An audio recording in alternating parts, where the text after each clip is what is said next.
My girlfriend invited her ex to her birthday dinner because we're all adults now. So I invited his new girlfriend to our table. The candlelight didn't help her face.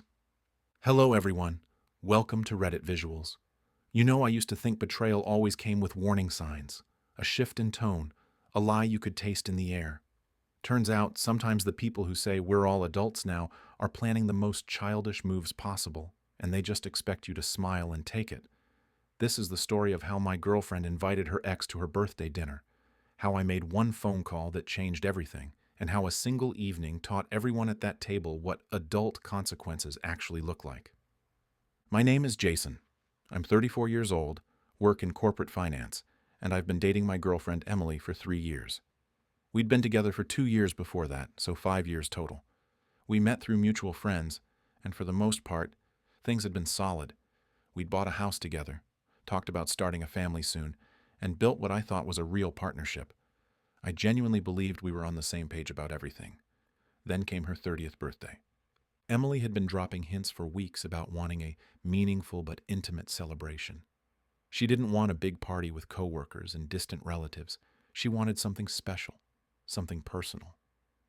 So I booked a private corner table at Notte, her favorite Italian restaurant, the kind with soft jazz, dim lighting, exposed brick walls, and candles on every table. I'd even called ahead and arranged for them to bring out a custom dessert with her name written in chocolate. I'd bought her a bracelet she'd been eyeing for months. The whole night was supposed to be perfect, just the two of us celebrating her milestone birthday. 3 days before the dinner, we were sitting on the couch in our living room watching TV when she looked up from her phone and said, way too casually, "Hey, I hope you don't mind, but I invited someone else to join us for dinner on Saturday." I looked over at her, assuming it was maybe her sister or one of her close girlfriends. "Oh yeah? Who?" She smiled, this thin, diplomatic smile that should have been my first warning, and said, "Ryan, my ex. We're all adults now, right? He's still part of my extended friend group, and it would be weird not to include him in my birthday." I actually laughed at first because I thought she was joking. Ryan was the guy who'd cheated on her 5 years ago, before we met. The guy she'd cried over for months, according to her own stories. The guy whose name she'd told me she never wanted to hear again. And now she wanted him at our intimate anniversary dinner? "You're serious?" I asked. She nodded.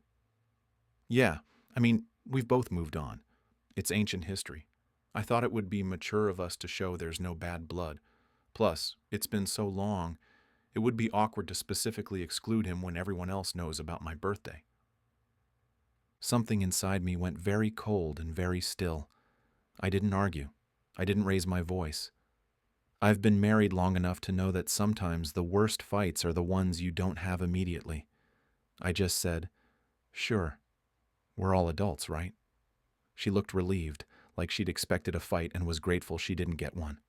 She kissed me on the cheek and went back to scrolling through her phone. But my mind was racing. Here's the thing about dating for 3 years. You learn to read your spouse. You know when something's off. And everything about this screamed wrong. Emily wasn't inviting Ryan to prove they were mature adults. She was inviting him because some part of her still wanted his attention, his validation, maybe even wanted to show him what he'd lost.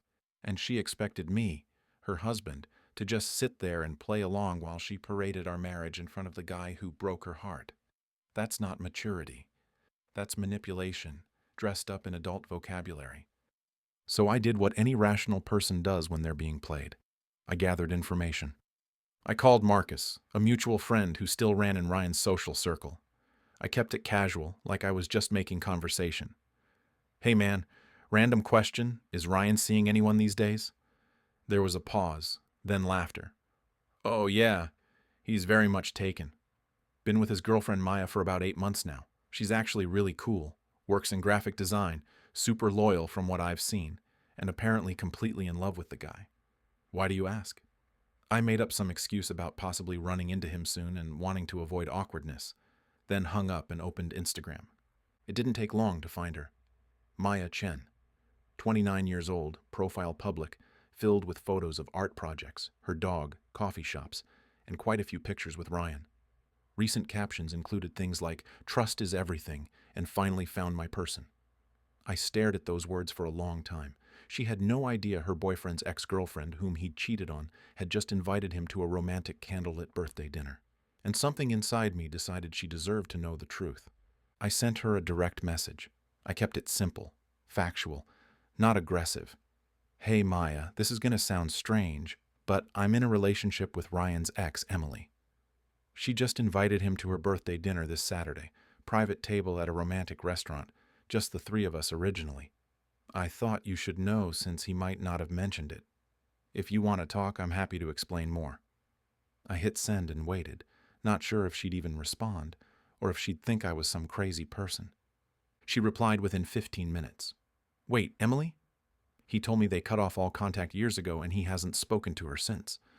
I took a screenshot of Emily's text thread where she'd invited him, complete with her saying, "Can't wait to catch up properly," and a smiley face emoji. I sent it to Maya. Her response was immediate. Are you serious right now? He told me he was having drinks with an old college buddy on Saturday night. We talked for about an hour through DMs. She was hurt, confused, and angry. Ryan had explicitly told her his past with Emily was completely dead and buried, that they had no contact and never would. She had no idea I even existed in Emily's life as her man. The more we compared notes, the clearer it became that both Ryan and Emily had been lying to both of us about the nature of their friendship. That's when I said the thing that sealed everything. Look, it's at Bella Notte on Parker Street, 7 p.m., Saturday. It's a public restaurant. If we're all adults like Emily keeps saying, then maybe you should come see for yourself what your boyfriend considers drinks with a college buddy. There was a long pause. Then she typed, "What should I wear?" I almost laughed. Something that shows you're not someone to mess with. And Maya, thank you for not shooting the messenger. She replied, "Thank you for being honest with me. I'll be there." I didn't tell Emily. For the next 3 days, I kept everything completely normal. I confirmed the reservation. I wrapped her gift. I acted like nothing was wrong.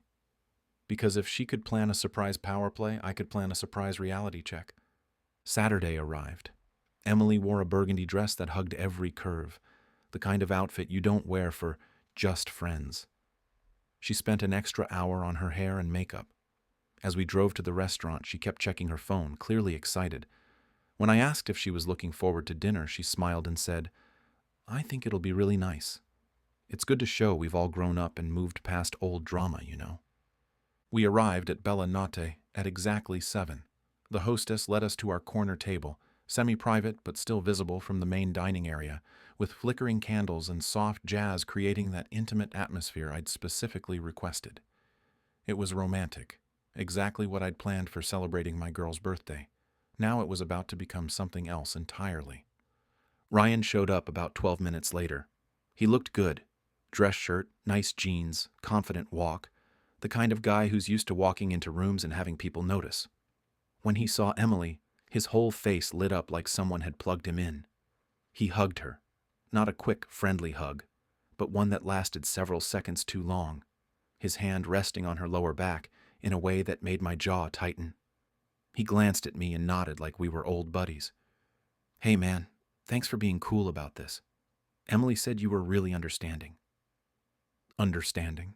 That's what she'd told him. I shook his hand firmly and smiled. Of course. The more the merrier, right? Emily was practically glowing. She ordered wine, laughed too loudly at Ryan's jokes about his job, and kept touching his arm when she talked. I sat there quietly, sipping water, checking my watch. Maya had texted me at 6:50. "I'm almost there." "Is this really happening?" I'd replied, "He's here. Come whenever you're ready. I'll make sure there's a chair." I excused myself to the restroom at 7:20. On my way back, I flagged down our waiter, a young guy named Chris, who'd been nothing but professional, and quietly asked him to add a 4th chair to our table. "My wife invited a surprise guest," I said, slipping him a 20. "Just put it between me and her, but don't say anything yet." He nodded, grabbed a chair from a nearby empty table, and set it in place. When I returned to the table, Emily gave me a questioning look. "Why 4 chairs?" I smiled. "Just in case." You never know who might show up to a birthday dinner. At 7:28, I saw Maya walk through the front door. She was wearing a black dress, simple and elegant, her hair pulled back in a sleek ponytail. She looked nervous but determined.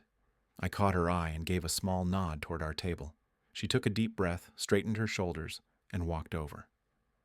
Emily noticed her first because she happened to be facing the entrance. She stopped mid-sentence, her wine glass frozen halfway to her lips, her smile faltering. Ryan saw Emily's expression change and turned around. His face went from confused to white as a sheet in about 2 seconds flat. I stood up and said, loud enough for nearby tables to hear, "Oh, perfect. You made it. Everyone, this is Maya, Ryan's girlfriend." The silence that followed was the kind you feel in your chest. Emily's mouth opened, but no sound came out. Ryan stammered, "Maya, how did you—" Maya looked at him with this perfectly calm, cold expression and said, "You told me you were having drinks with a college friend tonight. This doesn't look like a drink with a friend, Ryan. This looks like a date with your ex." I gestured to the fourth chair. "Please sit. We're all adults here. Right, Emily?" Emily's face had gone from glowing to ashen. She looked at me like I'd just pulled the pin on a grenade and set it on the table. "Jason, what is this?" I sat down and calmly picked up my menu. This is dinner. You invited your ex to our intimate birthday celebration without telling me the full story. I invited his girlfriend because, well, we're all adults now. Isn't that what you said?" Maya sat down in the fourth chair, positioning herself between me and Emily, definitely not next to Ryan. Our waiter, Chris, appeared with truly unfortunate timing. "Good evening, everyone. Can I start you off with drinks or appetizers?" The silence was so thick you could cut it. I said, "We'll take a bottle of the Chianti and the bruschetta sampler, please." "Thanks, Chris." He nodded and retreated quickly, probably sensing the tension. Ryan tried to salvage the situation. "Maya, sweetheart, this is not what it looks like. Emily's just an old friend. We were just catching up for her birthday. It's completely innocent." Maya looked at Emily, then at the romantic candlelit corner table, then back at Emily's form-fitting burgundy dress. "An old friend. At her intimate birthday dinner. That you specifically told me you weren't going to. With the ex-girlfriend you swore you had zero contact with." Emily jumped in, her voice tight and defensive. "We barely talk. This was just, it's been years and I thought it would be nice to reconnect as mature adults." Maya cut her off with a laugh that had no humor in it. "Reconnect? Is that what we're calling this? Because from where I'm sitting, this looks like you wanted to show off your boyfriend to your ex. Maybe see if there was still a spark. Maybe make him jealous. And you," she turned to Ryan, "you lied to me. You told me you were meeting Dave from college. You told me Emily was ancient history. You told me you valued honesty above everything." I leaned back in my chair. For what it's worth, Maya, I had no idea my girlfriend had been in contact with Ryan until 3 days ago, when she casually announced she'd invited him. Didn't ask me how I felt about it. Didn't explain they'd been texting. Just assumed I'd go along with it because we're all adults. Emily's voice cracked. "Jason, you're being ridiculous. I wasn't hiding anything. I just didn't think it was a big deal." "You didn't think it was a big deal to invite the man who cheated on you to our romantic birthday dinner? You didn't think your boyfriend might want to know that you and your ex have been talking enough for you to feel comfortable doing this?" I kept my voice level, almost pleasant. "See, that's the thing, Emily. You knew it was a big deal. That's why you waited until 3 days before to tell me. That's why you framed it as, 'we're all adults,' instead of asking if I was comfortable with it. You didn't want a discussion. You wanted me to accept it." The waiter returned with the wine and bruschetta. He poured 4 glasses with the kind of professional discomfort that comes from serving a table that's clearly imploding. After he left, Maya picked up her wine glass, took a small sip, and set it down. "You know what?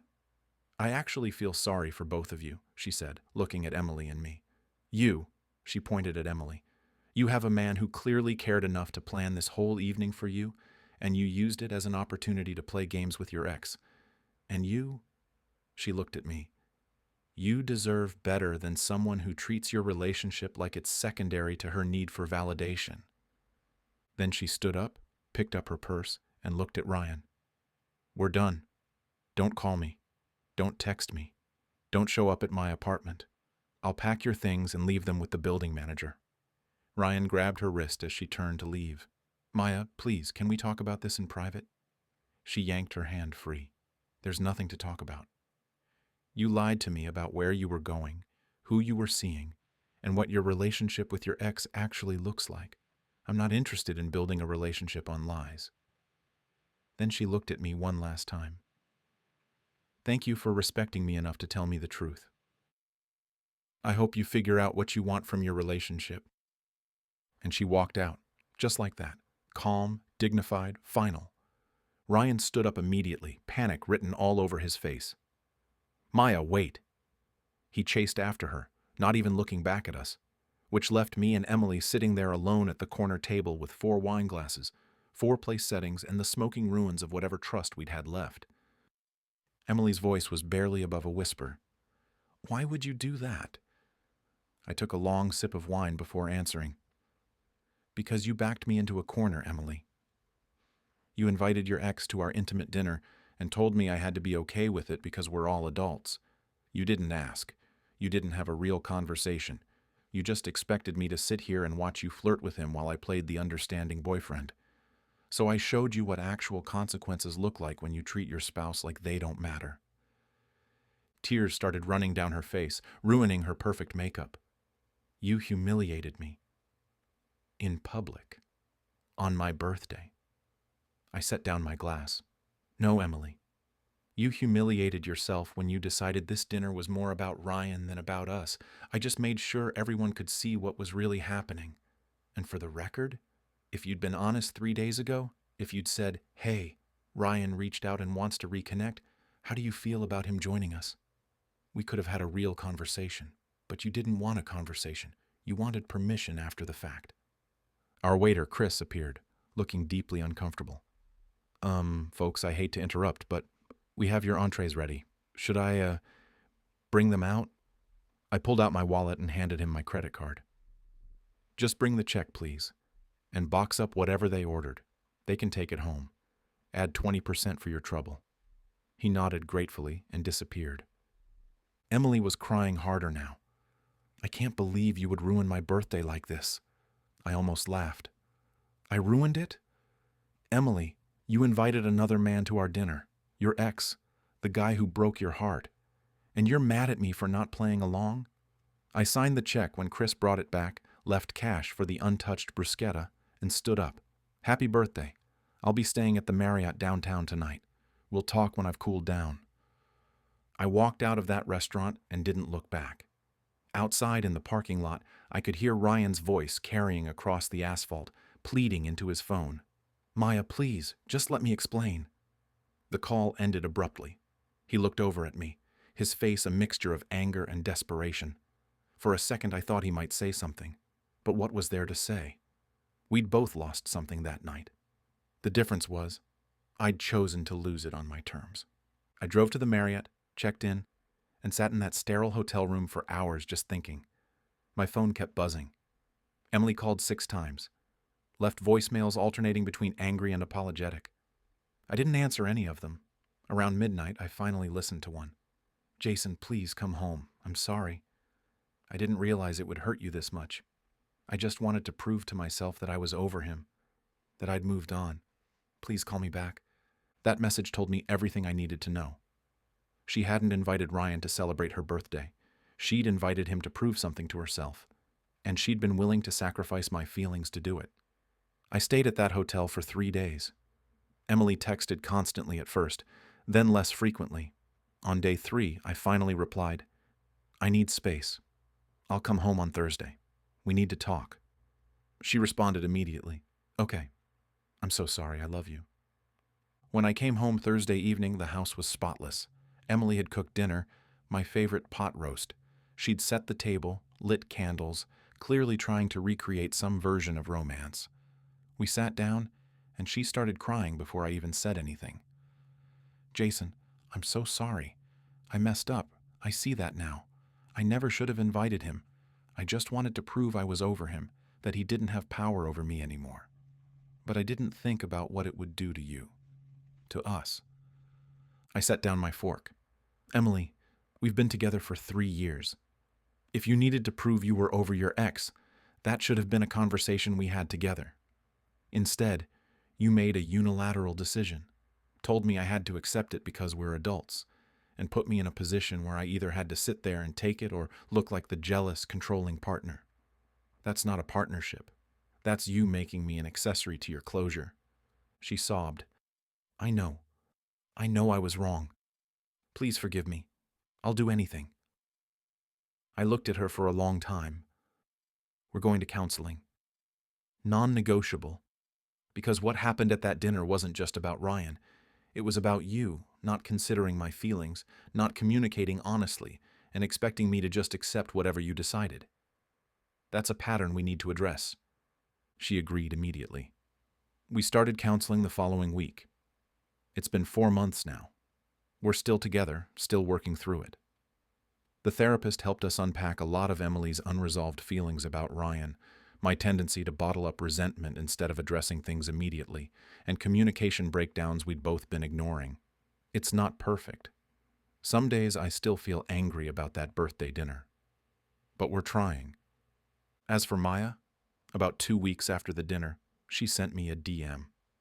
Hey, I wanted to thank you for telling me the truth.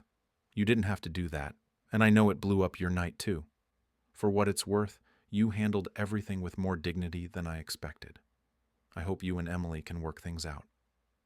I told her I hoped she found someone who deserved her honesty. She said she was taking a break from dating to focus on herself. I respected that. Ryan tried to get her back for weeks, apparently. Showed up at her work, sent flowers, wrote long apology letters. She blocked him on everything. Last I heard through the grapevine, he's still single and bitter about getting ambushed.